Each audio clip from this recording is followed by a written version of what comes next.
Greetings, YouTube. Before the activities ratchet up today, I want to do a reading. I feel like if I don't have the time to do the level of production that I actually loved, which was basically the visual podcast style of content that I used to make, I can at least do some readings live on articles or materials that I think would be great for you guys to be exposed to and to open a general discussion on the subject if there is time. This piece that I want to talk about, uh, I'm not going to read the whole thing because I want you all to read the article yourselves. And I have something upcoming that I also want to read as well. Both pieces deal with a very lethal level of misogyny that cannot be ignored. This article I will cover today deals with what I've talked about seriously on this channel many times and what I have also made, and I've also made trolley content as well.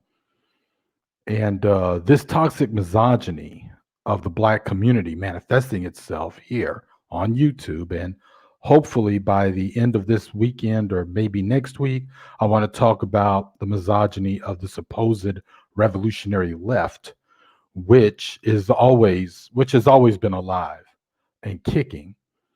And what feminist Marxists and radical feminists have been critical of the past 50 years now.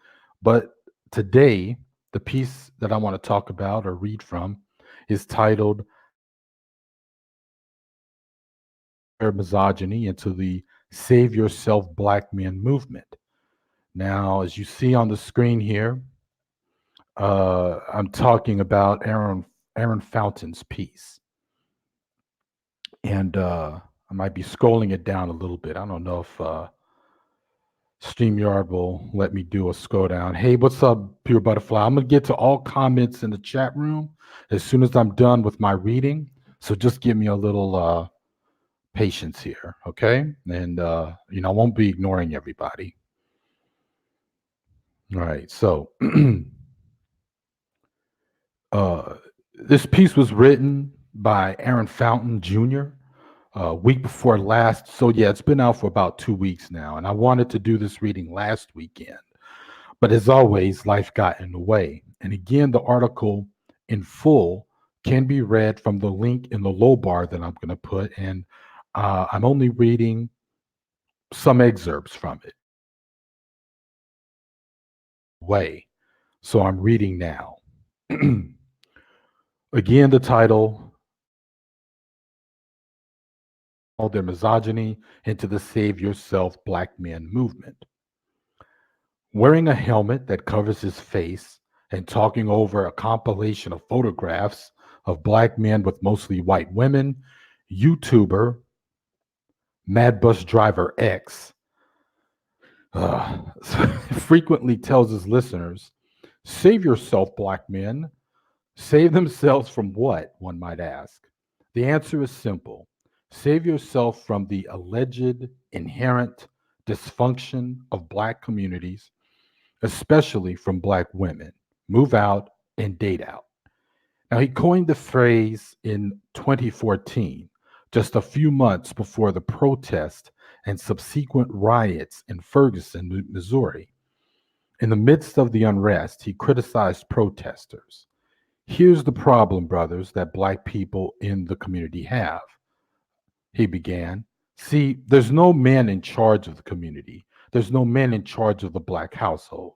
Now, I need to interject this point to illustrate, excuse me, the lack of data and information that the Black manosphere and the particular sect of pedophiles and sex tourists known as the Save Yourself Black Men movement, who Mad Bus Driver belongs to, often uses to demonize the Black community, especially when that community rebels against injustice, as what happened when Michael Brown of Ferguson, Missouri, was executed by a police officer. Their response was not only about the execution, but years of accumulated economic redlining. Many studies and papers have been written documenting that has isolated and carpetbagged the Black community of this incorporated city of St. Louis. One such source is a report titled The Making of Ferguson: Public Policies at the Root of Its Troubles. It was a report written by Richard Rothstein in October 15th, 2014, around the time of Mad Bus Driver's earlier video, excusing the riots as lack of men in the household. On the economic policy, this is a report that can be found on the website, the Economic Policy Institute. Now, I want to point out quickly this excerpt from the report. Media accounts of how Ferguson became Ferguson have typically explained that when African Americans moved to the suburbs and others like it, white flight followed, abandoning the town to African Americans who were trying to escape poor schools in the city. The conventional explanation adds that African Americans moved to a few places like Ferguson, not the suburbs generally, because prejudiced real estate agents steered Black home buyers away from other white suburbs. In any event, those other suburbs were able to preserve their almost entirely white middle class environments by enacting zoning rules that required only expensive single family homes. The thinking goes. No doubt, private prejudice and suburbanites desired for homogeneous affluent environments contributed to segregation in St. Louis and other metropolitan areas. These into conveniently ex, into conveniently excuse, pardon me, public policy from responsibility. A more powerful cause of metropolitan segregation in St. Louis and nationwide has been the explicit intents of federal, state, and local governments to create racially segregated metropolises. Many of these explicitly segregationist government actions ended in the late 20th century, but continue to determine today's racial segregation patterns. In St. Louis, these governmental policies included zoning rules that classified white neighborhoods as residential and Black neighborhoods as commercial or industrial, segregated public housing projects that replaced integrated low income areas, federal subsidies for suburban development on African American exclusion, federal and local requirements for and enforce of property deeds and neighborhood agreements that prohibited resale of white-owned properties to or occupancy by African Americans, tax favoritism for private institutions that practice segregation, municipal boundary lines designed to separate Black neighborhoods from white ones and to deny necessary services to the former. Real estate insurance, banking regulators who tolerated and sometimes required racial segregation, and urban renewal plans whose purpose was to shift Black populations from central cities like St. Louis to entering suburbs like Ferguson. Governmental actions in support of a segregated labor market supplemented these racial housing policies and prevented most African Americans from acquiring the economic strength to move to middle class communities, even if they had been permitted to do so. Uh, Sorry, I'm just scrolling really quick. Just a quick question, everybody in the chat. You can hear me, right? Okay, because I'm going to continue reading now. But before I continue reading, I just need to say this. Why did I read all that? It should be no surprise that the cultist sect of the Black manosphere, known as yourself black men, I'll put that in reverse, is like the rest of their reactionary brethren on the right wing. And Mr. Fountain's article refers here to mad bus drivers' ill informed ideas that Ferguson's uprising happened because of lack of morals and the patriarchal heteronormative family structure. Public policy, which, and historical public policy, which social scientists have proven of the Ferguson uprising as the true issue. Moving on. Mr. Fountain writes, Mad Bus Driver went on to say that the women who run these households operate on emotions, not logic. This presumed dysfunctionality made him conclude with, brothers, that's why you need to go out and get you something different.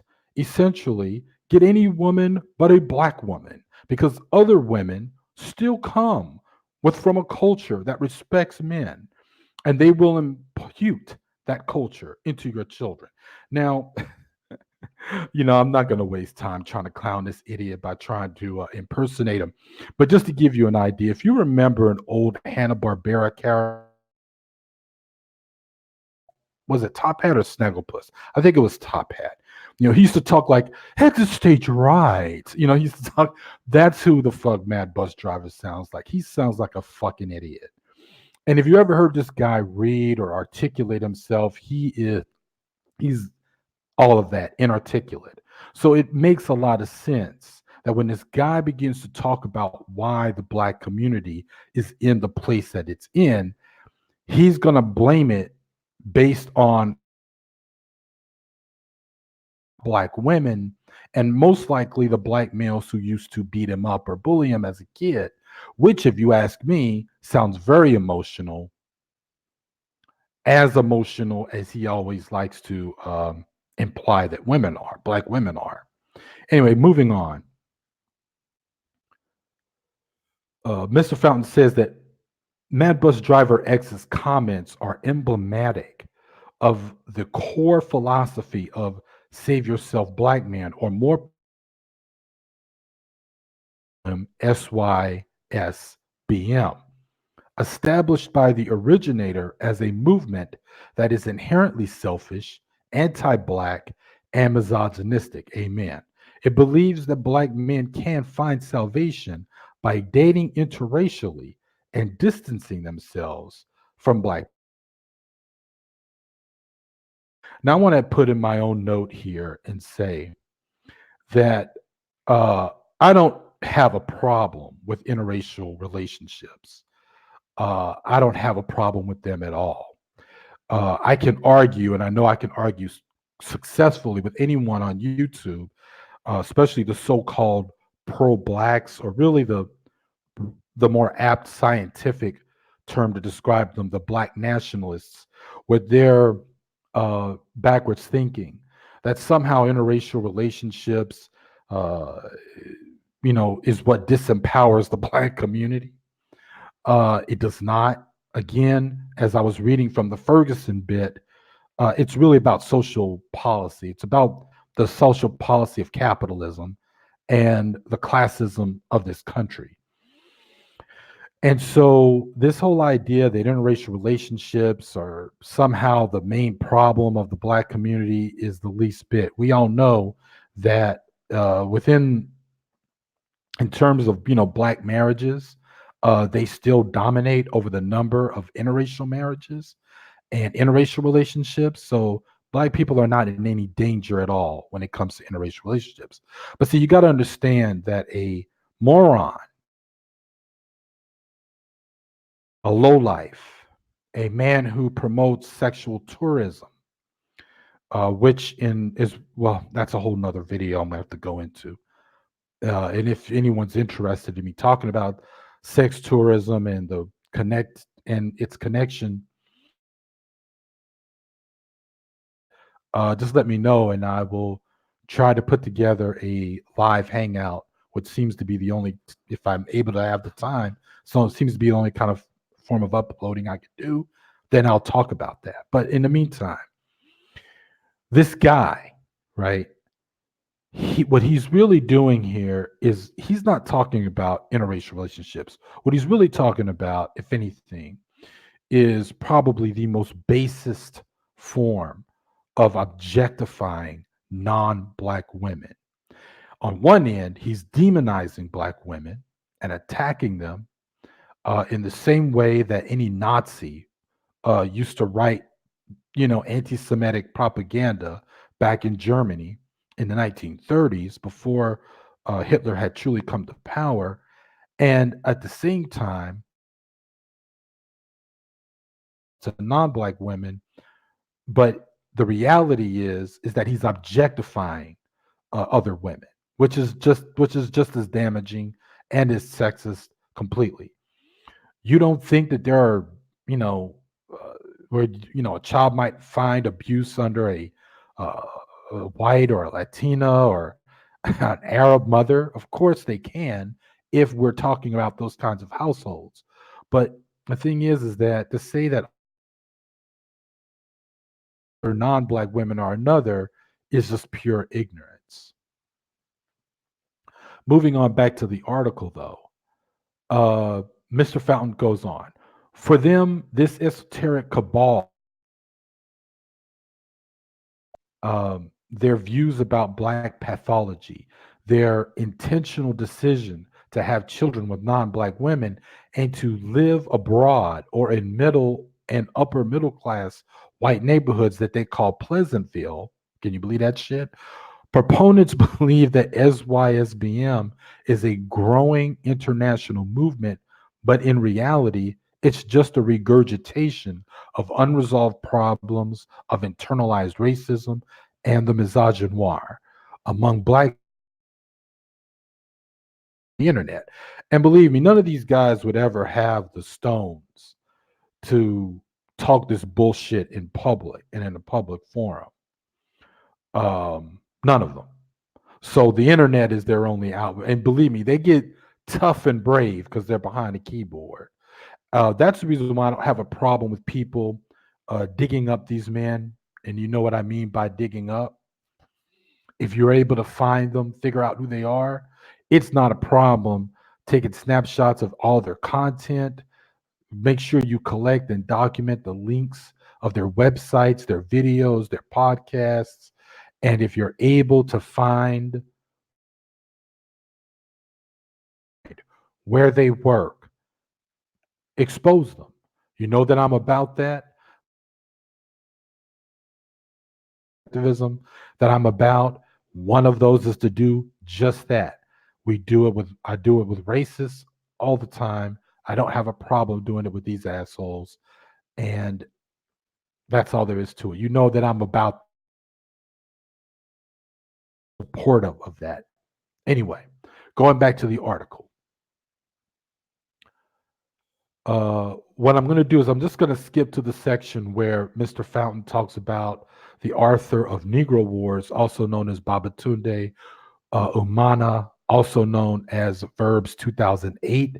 If you've ever come across that username, Verbs 2008, no spaces, that is who Babatunde is.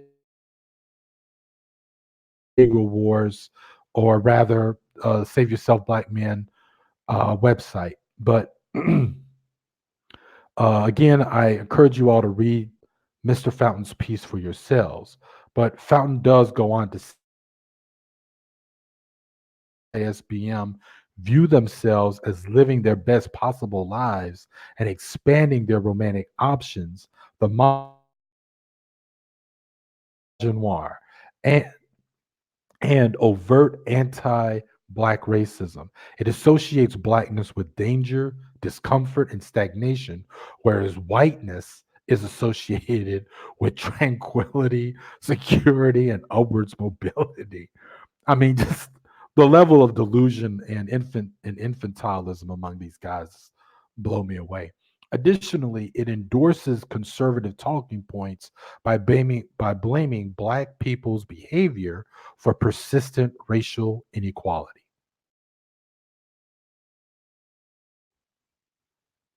I often wonder what exactly leads someone to adopt this philosophical and become mesmerized by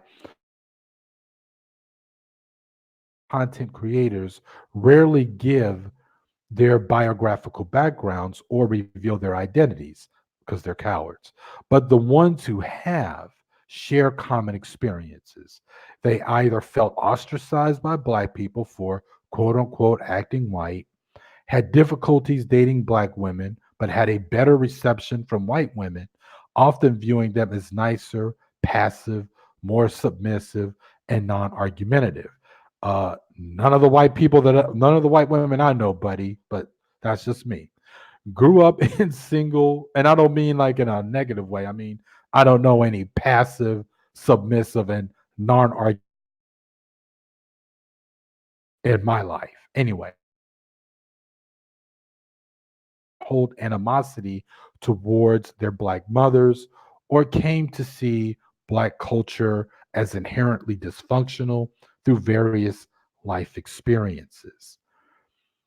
Such beliefs inevitably lead to a quasi eugenist ideology. Advocates believe that when two quote unquote low quality individuals have children together, those kids grow up to become quote unquote low quality themselves. Very classist viewpoint. And the cycle continues. Therefore, they believe Black men's semen, get this shit, is a valuable commodity and must be used strategically. Protect your seed, Black men, and invest into white, Asian, or Latinas. Read the title, read by Mad Bus Driver X. Again, check out the article for further reading and to gain more of the insanity of this cult. Now, towards the end, Aaron Fountain says, the best way to combat this ideology is for Black men to join Black women in calling out its logical fallacies. How are Black men somehow better off with white women when those marriages have the highest rate of divorce out of all interracial couplings? To which Mad Bus Driver X's response is, so what? Black men as a collective group lack wealth, access to capital, and are less educated than Black women. So, how can distancing oneself, even if possible, lead to salvation? That's Mr. Fountain's question.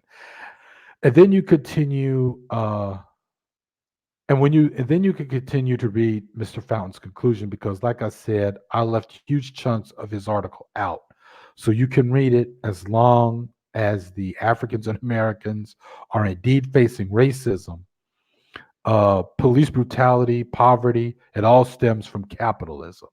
Then the obvious answer is a revolutionary should be I'm sorry, is a as is revolutionary, sorry. We should be organized and we should seek allies to change hating mutts love to um, to point out to prove their insane beliefs wrong and in hopes that they will never be won over to our side because as far as I'm concerned, they can provide great target practice. They don't need to be with us. So anyway, that's all I wanted to read from that piece. Now I'm going to go into the chat room and see what people are saying. Um, let's start from the top. Pure Butterfly Spirit. Hey, Pure. It's been a long time. Oh, yeah, I could do this. I could show people's comments. This is great. Force 100, man, it's been a long time. I haven't seen you in a while. Happy Turkey Day. Yeah, thank you.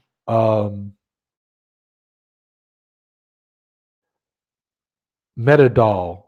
I don't know if you're a new Metadoll or you're calling yourself a new name, but welcome to the channel. Maybe you have been here before, but welcome. She says, ew, I saw that guy's video. Yeah. Yeah, he does have a pervy voice, doesn't he? Talks anyway. Let's see here. Yeah, Metadol, thanks. And then Dan Morgan, long time. Long time no see. Dan Morgan says, as a white man who likes to date black women, I must say I fully support the black manosphere turning their backs on black women. He gives me much better chance on the dating front. Okay, that's funny though. Um, but Dan also says that yes, go into sex tourism. Not a fun topic, but it is important. Thank you. Yeah, it isn't. B Money. Yeah, I like B Money. I like his channel. Uh, let's see here. He says that yeah, it's ridiculous that the same dudes that demonize black women have no problem wifing a foreign prostitute. Yeah, we'll get into that. That these dudes mess with are prostitutes, but um, yeah, like I said, it's a complicated subject matter when we deal with tourism, when we deal with what they call mail order brides. It and I might when I do that discussion, I might actually want to bring in and talk about the TV show. It's one of my, what they call guilty pleasures. A reality show called 90 Day Fiance. I got a lot of shit to say about that show, and it kind of ties in with what these idiots are talking about. Morphing faces, alien gray moth whistles. Says hello, comrades. Um, says also says that patriarchy is prolific. I agree. Okay, y'all. So I'm really happy and glad that I was able to do this today. Um, and and did it in less than 30 minutes, no less. So I'm glad. What I'm going to do now is I don't really have a lot to talk about, but I do want to do an open topic hangout as soon as I can. But before I do that, I believe I do have the time. If not, I believe Sunday. I think on Sunday I want to do another reading. Um, I want to be able to use that time to do my next live, and that's going to be another reading. This will be concerned with, oh, excuse me, one of the reasons why the International Socialist Organization basically collapsed. And the main reason behind it was because of the misogyny within that organization. So I'm going to talk about that. But I'm going to go ahead and end the podcast. And I'm glad you all hung around to listen. I'm going to definitely post a link to the article. Well, I'm going to post it in the chat for now. And then when this uploads, when it finishes with its upload, I'm going to go ahead and put that link. And I'm also report about Ferguson. See, a lot of the things, oh, you know what? That's what I want. I want to conclude with this. The problem with the black manosphere, it's the same problem with the alt right and everything they've ever had to say about black people. And isn't it sick that most of the talking points of the black manosphere mirrors that of the right wingers, of the neo Nazis, of the white supremacists? That's not an accident. If you want to talk about any of the all of the internalized issues that we have in the black community, it all stems from structural oppression. It all stems from capitalism. It all stems from racist policies. That's where it all comes from. All right. So when they blame women and they want to blame lack of Bibles or whatever the fuck, it's all a lie. If you guys get a chance, and I know it's a liberal channel, but check it out anyway. The Young Turks have a video up called Buttigieg is a lying motherfucker or lying MF because, because of these new YouTube policies. That's when I do the open mic. I'm going to talk about a lot of different things. One of them is going to be the new YouTube policies, but do not get that mistaken for what I'm planning on doing Sunday. This Sunday. Um, when I do that, we're going to talk about that. But of course, Young Turks, Young Turks did this thing where they with a video. I think it was on the route by a man. I think his name is William Harriet. I'm going to get the name wrong, so I don't want to say it. Uh, but the thing is that the piece is about William Buttigieg. Apparently, a while back, he said some. Did I say William? I meant Pete Buttigieg. But he said something like that. Black kids would not be the way in a household who was a good role model. They wind up in prison and in all this crap. And the video by Young Turks goes into all the stats that are connected to, and it's not about role models, and it's not about like we were talking about, like traditional family, all that shit. Like we could definitely talk about kids coming out of two-parent households, or actually more than two-parent households, any kind of household where there's going to be support for a kid. They're definitely going to do better, but that has nothing to do with traditionalism, and it certainly has nothing to do with this gendered uh, uh, um, heteronormative structure that these guys think is automatically winning. That's a lie. Anyway, I'm going to put a link to that. I might go ahead and put a link to that video. I mean, they're a big channel. They got a huge ass audience anyway.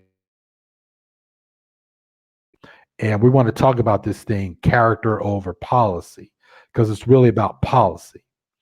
All right. So that's all I want to say. Thank you all for listening. This is the Garage Autonomous.